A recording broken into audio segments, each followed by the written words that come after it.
Subscription کے button کو دبائیے اور ساتھ بیل آئیکن پر کلک کیجیے تاکہ آپ کو تمام ویڈیو فوراً مل سکیں۔ اس ویڈیو پسند آنے کی صورت میں اسے لائک، کمنٹ اور شیئر کرنا مت بھولیں۔ اموی امارت کا زمانہ اندلس کی تاریخ کا سنہری زمانہ تھا۔ آج بھی ایک سیاح جب اس کے جاہ و جلال اور شان و شوکت کا تصور کرتا ہے جو کرتبہ، اشبیلیہ اور تلیتلا کے کھنڈروں میں دفن ہے، تو وہ حیران ہو کر یہ پوچھتا ہے کہ کیا یہی وہ ملک ہے جس کی خوشحالی دیکھ کر سفیر دنگ رہ جاتے تھے؟ کیا موجودہ اسپین عربوں کا وہی اندلس ہے جس کی زمین سونا اگلتی تھی، جہاں غربت و افلاس کا نام و نشان تک نہ تھا، جس کی تجارت روس، ایران اور چین تک پھیلی ہوئی تھی، جس کی یونیورسٹیاں دنیا بھر میں مشہور تھیں، جس کے علماء کے سامنے ارسطو اور افلاطون کے جانشین گھٹنے ٹیکتے تھے؟ اندلس کی مورخین کی روحیں جو شاید ہر شام ان ویرانوں کا طواف کرتی ہیں، نہایت مغموم انداز میں ہمیں ان سوالات کا جواب دیتی ہیں۔ ہاں، یہ اسپین عربوں کا وہی اندلس ہے جس کی سطوت کی داستان قصہ پارینہ بن چکی ہے کہ جبل الطارق وہی ہے جہاں طارق بن زیاد کے جہاز لنگر انداز ہوئے تھے۔ یہ کرتبہ وہی شہر ہے جہاں عبد الرحمن ثالث کے دربار کی شان و شوکت دیکھ کر دنیا کے بڑے بڑے شہنشاہوں کے سفیر دمبخت رہ جاتے تھے۔ یہ اندلس وہی ہے، لیکن وہ عظیم قوم جس نے اپنے خون اور پسینے سے اس کی خاک کو زندگی اور رونائی عطا کی تھی، مٹ چکی ہے۔ ان کھنڈروں کے نیچے ان جلیل القدر معماروں کی لاشیں دفن ہیں جنہوں نے اس ملک کو باقی یورپ کے لیے روشنی کا مینار بنا دیا تھا۔ تاریخ عالم مختلف اقوام کے کمال و زوال کی داستانیں بیان کرتی ہے، لیکن اندلس کے عرب فاتحین کے کمال و زوال کی داستان سب سے زیادہ دلچسپ اور سب سے زیادہ سبق آموز ہے۔ اگر وہ سورج، وہ چاند اور وہ تارے جنہوں نے تخلیق آدم سے لے کر آج تک اپنی نہ جھپکنے والی آنکھوں سے ترقی یا تنزلی کے راستوں پر چلنے والے ہزاروں قافلے دیکھے ہیں، اپنے پہلو میں دل رکھتے ہوں، تو وہاں یقیناً اندلس کے عرب حکمرانوں کے عروج و زوال کی داستان نقش ہوگی۔ اندلس میں مسلمانوں کی فتوحات کی ابتدائی دور کے بعد شمالی سرحد کے ساتھ ساتھ عیسائیوں کی چھوٹی چھوٹی سلطنتیں قائم ہو گئی تھیں۔ طاقتور حکمرانوں کے زمانے میں یہ سلطنتیں اندلس کی اسلامی سلطنت کی باجگزار بن جاتیں، اور کمزور حکمرانوں یا مسلمانوں کے باہمی انتشار کے زمانے میں یہ اپنی خود مختاری کا اعلان کر کے سرحدی علاقوں پر لوٹ مار شروع کر دیتیں۔ اندلس میں اموی خاندان کا عہد حکومت مسلمانوں کی شان و شوکت کا زمانہ تھا، اور اموی سلاطین شمال کے چھوٹے چھوٹے عیسائی امراء کی ریشہ دوانیوں کے باوجود ان سے فیاضانہ برتاؤ کرتے رہے۔ 5ویں صدی ہجری میں اموی خاندان کے زوال کے بعد اندلس کے مسلمان لامرکزیت اور انتشار کی آخری حد تک پہنچ چکے تھے۔ اندلس کی عظیم سلطنت قریباً 20 چھوٹی چھوٹی ریاستوں میں تقسیم ہو گئی۔ اس انتشار سے الفانسو ششم نے فائدہ اٹھایا اور شام کی عیسائی حکومتوں کو ساتھ ملا کر ایک سلطنت بنا لی۔ اندلس کے مطلق العنان مسلمان امراء جب اپنے کسی ہمسایہ سے مغلوب ہوتے تو الفانسو کو مدد کے لیے پکارتے۔ وہ ایک حکمران کو دوسرے کے مقابلے میں کھڑا کر کے اپنی مدد کی قیمت وصول کرتا، یہاں تک کہ اسپین کے قریباً تمام حکمران اس کے باجگزار ہو گئے، اور اس کی فوج نے ملک کے طول و عرض میں چوکیاں قائم کر کے لوٹ مار اور قتل و غارت کا بازار گرم کر دیا۔ اس مصیبت کے وقت مراکش اور الجیریا کا حکمران یوسف بن تاشفین مسلمانوں کی مدد کے لیے پہنچا۔ اس نے انہیں عیسائیوں کی چیرہ دستیوں سے نجات دلائی، لیکن کوتاہ اندیش مسلمانوں کو کوشش کے باوجود ایک مرکز پر جمع نہ کر سکا۔ جب مسلمانوں میں مصالحت کی کوئی تدبیر کارگر نہ ہوئی تو اس نے اندلس پر قبضہ کر کے اسے اپنی افریقی سلطنت کا ایک صوبہ بنا دیا۔ افریقہ کے مرابطین کی یہ سلطنت، جس کی بنیاد یوسف بن تاشفین نے رکھی تھی، دیر تک قائم نہ رہ سکی۔ اندلس کے امراء اس میں کمزوری کی آثار دیکھتے ہی اس کے خلاف اٹھ کھڑے ہوئے، اور اندلس میں جتنے بڑے بڑے شہر تھے اتنی ہی سلطنتیں قائم ہو گئیں۔ اس نازک مرحلہ پر عبد المومن نے مسلمانوں کے اقتدار کے گرتے ہوئے محل کو سہارا دیا، اور اندلس کے چھوٹے چھوٹے خودسر حکمرانوں کو مغلوب کر کے محی الدین کی سلطنت کی بنیاد رکھی۔ محی الدین نے شمال کے عیسائی حملہ آوروں کو پے در پہ شکستیں دیں، لیکن بدقسمتی سے وہ افریقہ میں بیٹھ کر حکومت کرتے تھے، اس لیے اندلس پر ان کا قبضہ آہستہ آہستہ کمزور ہوتا گیا، اور اندلس کی امراء کی سازشیں بڑھتی گئیں۔ 1212 عیسوی میں عیسائیوں نے موحد بن کی رہی سہی افواج کو لاس نواس میں شکست دی، اور اس کے بعد مسلمانوں کے کئی شہر ایک ایک کر کے ان کے قبضے میں چلے گئے۔ 1238 سے 1265 تک مسلمان آپس میں جھگڑتے رہے، اور اس دوران میں کسلا کے عیسائی بادشاہ فریڈیننڈ ثالث اور ازاغون کے حکمران نے متحد ہو کر کرتبہ، اشبیلیہ اور مرثیہ کو فتح کر لیا۔ مسلمانوں کے لیے کرتبہ اور اشبیلیہ کا عیسائیوں کے قبضے میں چلے جانا بغداد اور بکارا کے تاتاریوں کے قبضے میں چلے جانے سے کم نہ تھا۔ اندلس میں اب ان کا آخری حصار غرناطہ کی سلطنت تھی۔ یہ سلطنت کوہ سرانوید اور ساحل کے قریب المیریہ سے لے کر جبل الطارق تک پھیلی ہوئی تھی۔ غرناطہ میں قریباً 250 برس اور مسلمانوں کی حکومت رہی۔ مفتوحہ علاقوں کے بہت سے لوگ اسے اپنے دفاع کا آخری مورچہ سمجھ کر غرناطہ میں آ گئے اور انہوں نے اپنی خدمات غرناطہ کے حکمرانوں کو پیش کیں، لیکن مسلمان عمرا کی وہ تلوار جو بڑی سے بڑی طاقت کو خاطر میں نہ لایا کرتی تھی اب نیام میں آ چکی تھی۔ قریباً 1.5 صدی تک غرناطہ کی سلطنت خود غرض عمرا کی باہمی کشمکش اور اس کے سرحدی علاقے عیسائیوں کی لوٹ مار اور قتل و غارت کا نشانہ بنے رہے۔ بعض موقعوں پر غرناطہ کے حکمرانوں نے عیسائیوں کو شکستیں بھی دیں، لیکن غرناطہ کسی ایسی افضل العزم شخصیت کی رہنمائی سے محروم رہا جو عیسائیوں کی طرف سے پیش آنے والے خطرات کا پورا سدباب کرتی۔ اگر کسی امیر کو عیسائیوں پر کوئی فتح حاصل ہوتی تو عوام کا جوش و خروش کچھ عرصہ کے لیے اس کا ساتھ دیتا، لیکن بعد میں پھر یہ سلطنت حسد و رقابت کا اکھاڑا بن جاتی۔ تاہم اس زمانے میں علم و فنون کی ترقی کے لحاظ سے نہ صرف یورپ بلکہ دنیا کا کوئی شہر غرناطہ کا ہم پلہ نہ تھا۔ اس کے معمار ساری دنیا میں مشہور تھے۔ اس کی یونیورسٹی میں دور دراز ممالک کے طلباء تعلیم پاتے تھے۔ غرناطہ کے جراح اور طبیب دنیا میں اپنا ثانی نہ رکھتے تھے۔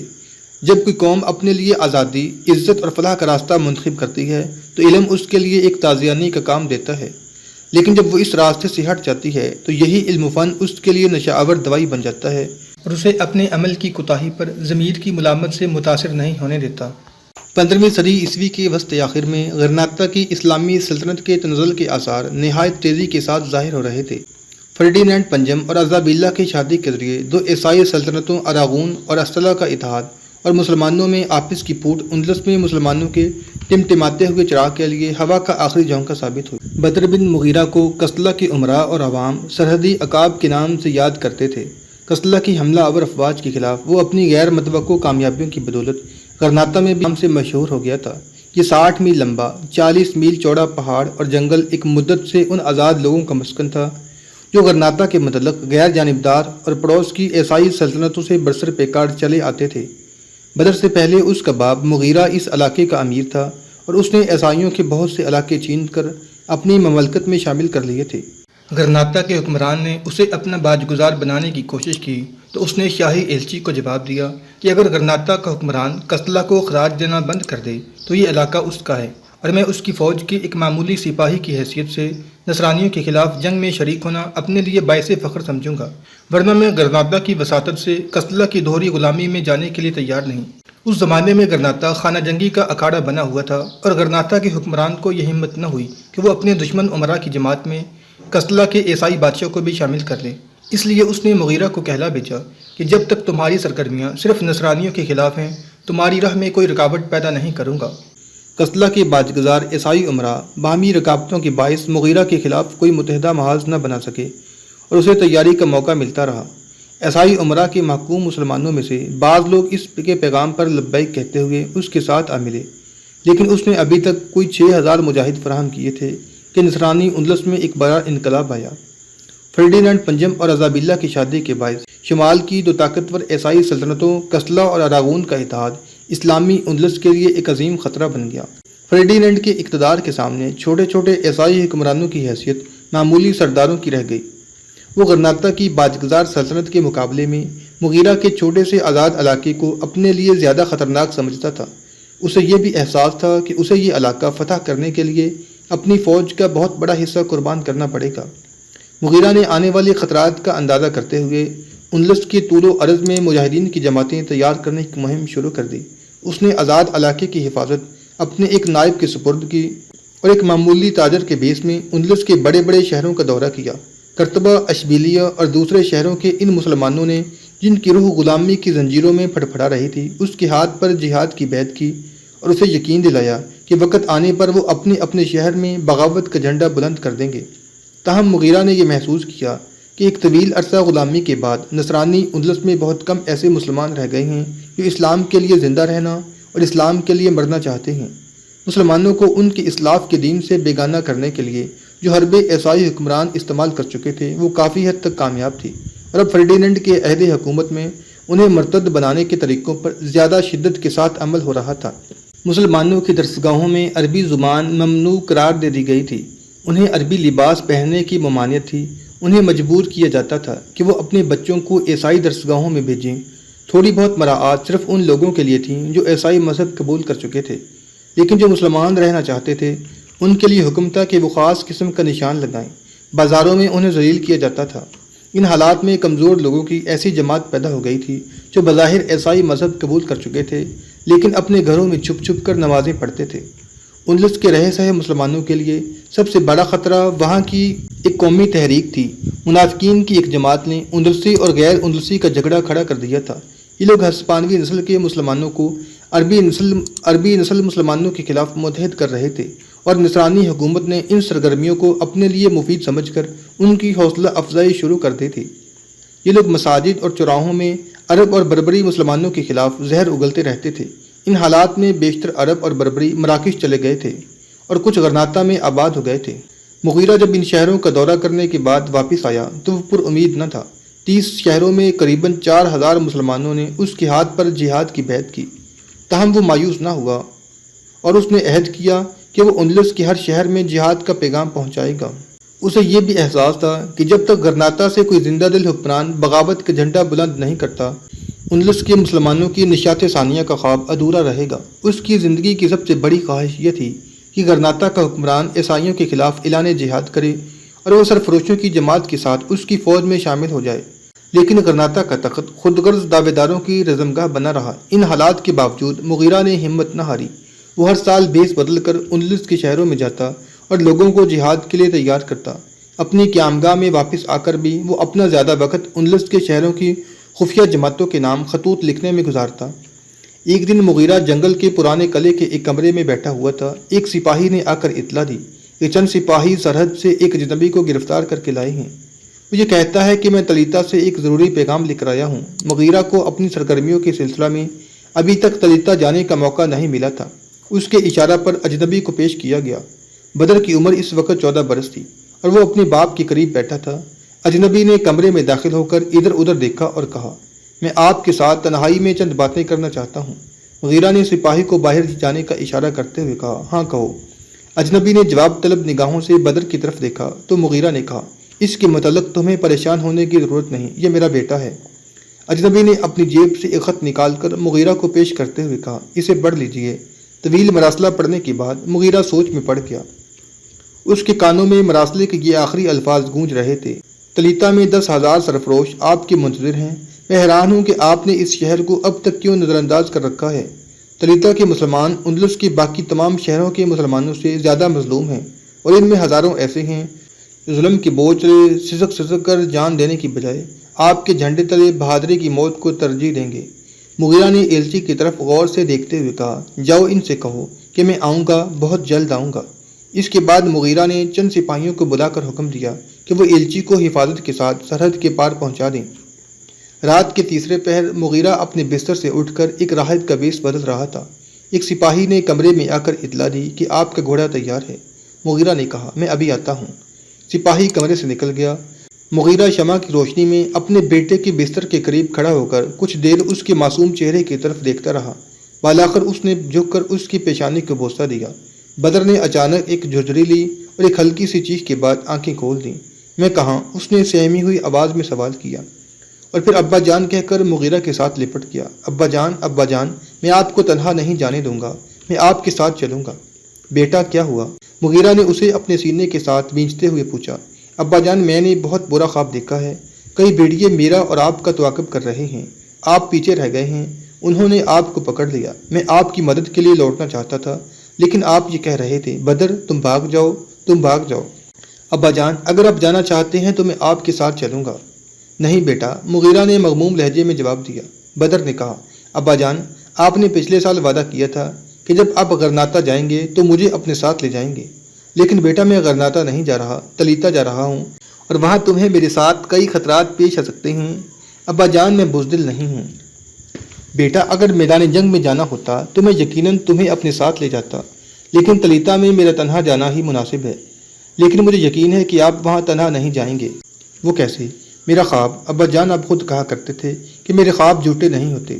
مغیرہ نے کچھ سوچ کر کہا، تم اپنے خواب کی تعبیر کیوں نہیں کرتے کہ اگر تم میرے ساتھ گئے تو ہمیں بھیڑیوں سے پالا پڑے گا؟